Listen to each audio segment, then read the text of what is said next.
çijajan te bajek beheri Gjithçeman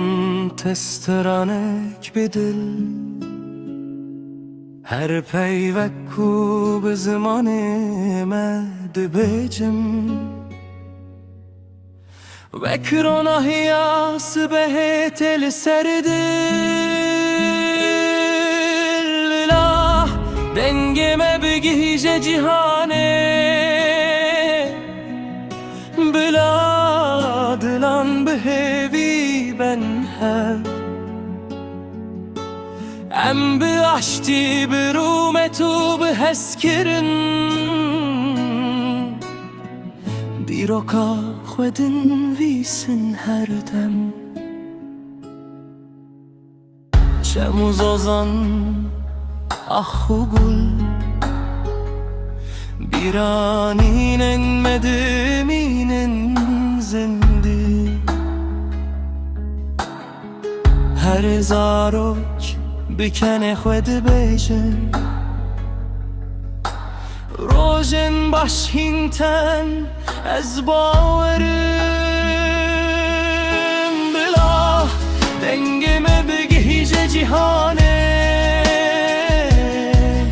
Bila dilan behevi ben her Em bi aşti bi rumetu bi heskirin Diroka xwedin visin her dem Denge dilan namre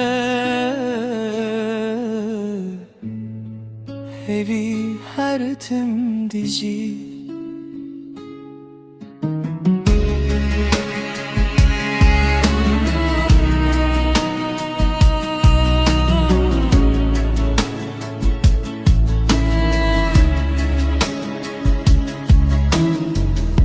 Toprağın sesi Dağlardan umut taşıyan bir rüzgar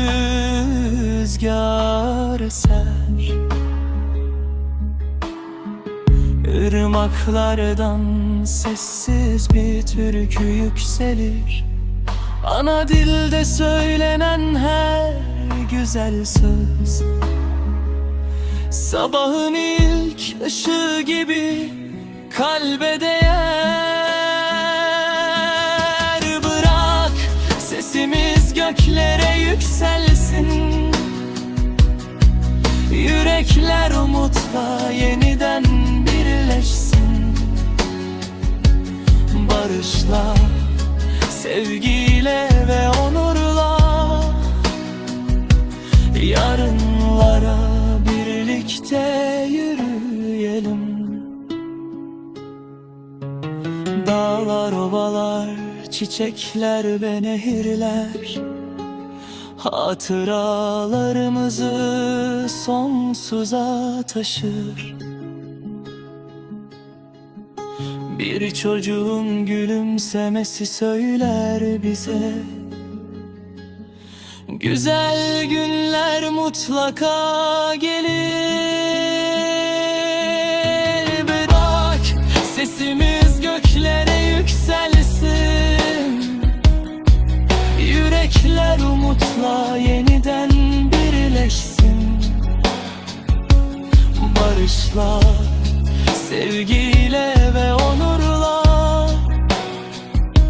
Yarınlara birlikte yürüyelim Bir türkü susmaz